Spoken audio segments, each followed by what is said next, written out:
masarap ka din sa Batangas, hindi ka tumutok kung saan ang katotohanan at pag-asa ay nagtatagpo sa bawat kwento ng tagumpay. Ako, si James Lazerna. At ako naman si Jasmine Ovias.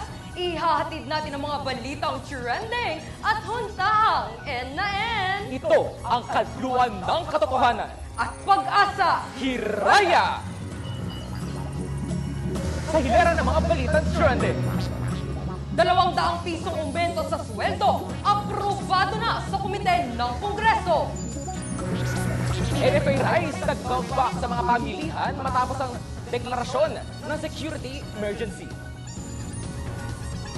At yeah, gonna up dahil uploaded na ang teaser ng new release single at simula ang wakas ng EP ng SB19.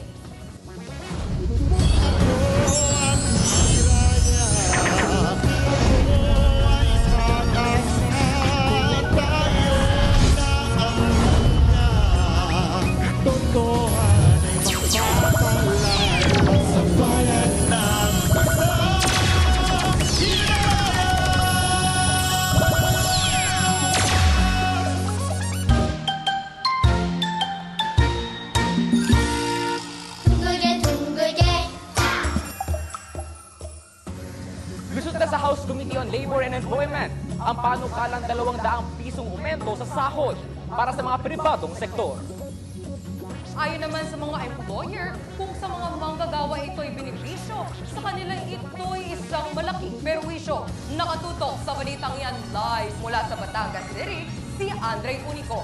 Andre, ano bang proseso ang pagdadaanan ng panukala bago ito maisa batas? Jasmine, sa mga susunod nga na linggo ay dadaan pa ito sa ikalawa at ikatlong pagbasa na minamadali na ng Kamara para matulungan na kaagad ang ating manggagawa.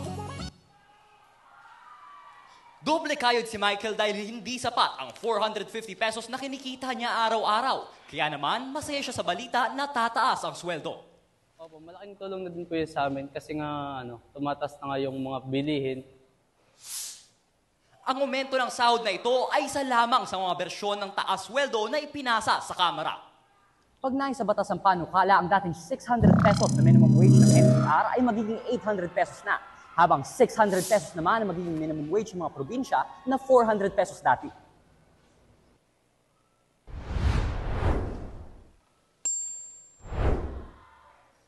Jasmine, dahil nga palapit na ang break ng Kamara sa mga susunod na linggo, ay nananawagan na ng ilang kongresista na lagyan na ng urgent mark ang panukala. Jasmine? Maraming salamat, Andre.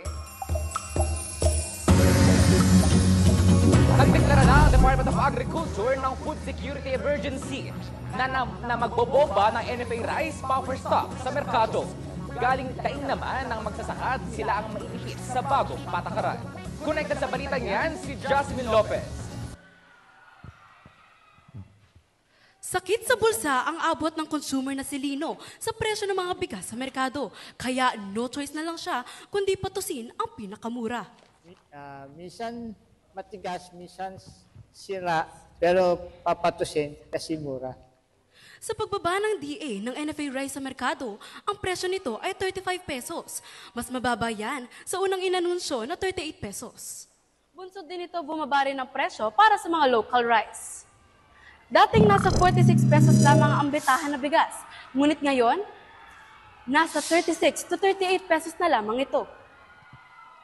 Sa kabila ng mga grasyang hatid nito sa consumer, disgrasya naman ang dinala nito sa mga magsasaka dahil napipilitan silang ibaba ang presyo ng palay para lang makasabay sa NFA rice sa merkado. Ako ang Hiraya, Jasmine Lopez.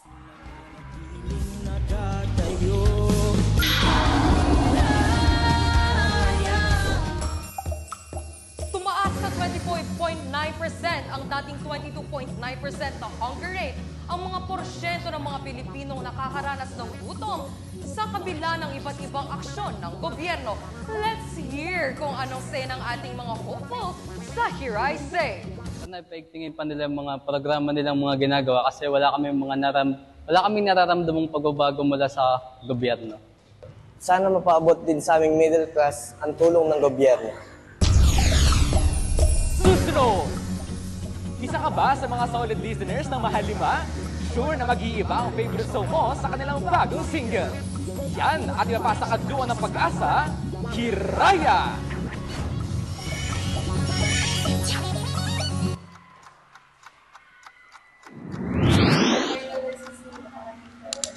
Base sa datos ng Philippine Statistics Authority o PSA, pang-apat ang pneumonia sa mga sakit na sanhi ng pagkamatay sa bansa noong 2023 at 2024. Pamilyar ba sa iyo ang sakit na nagpabago sa buhay ng milyon-milyong tao? Dahil dyan, i-apply ang safety measures gaya ng paghuhugas ng kamay, social distancing, pagsusuot ng face mask sa matataong lugar, at pagpapalakas ng resistensya. Tandaan, isa-isip lagi ang nakaraan para sa mas mabuting kinabukasan. Hashtag better safe than sorry.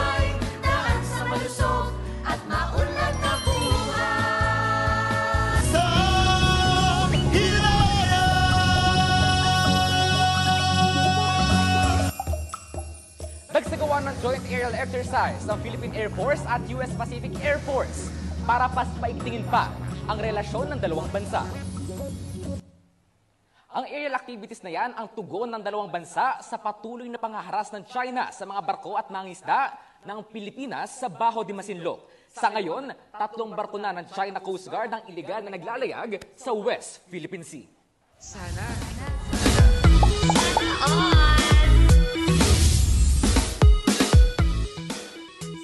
all unstoppable dahil patuloy ang domination ng SB19 matapos ang kanilang teaser release na bagong single at EP.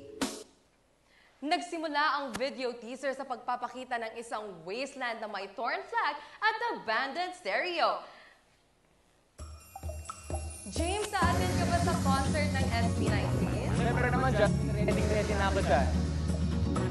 Kainaman na ang buntahang may katuturan at katwiran. Bisitahin laang ang aming Summit accounts para no fear of missing out sa mga ganap dines sa ating programa. Muli, ako si Jasmine Obias. At ako naman, si James Lazerna. Dito sa kadluan ng katotohanan at pag-asa, bawal ang blanco. Lahat ay protektado. At mga Pilipino'y matalino boboto. Akong Pilipino. Ako ang Hiraya. Tayo ang Hiraya. Akong Pilipino. Ako lamang at wala na ng iba. Ang kasalukan sa lahat ng kahirapan. Totohan ay magpapalaya sa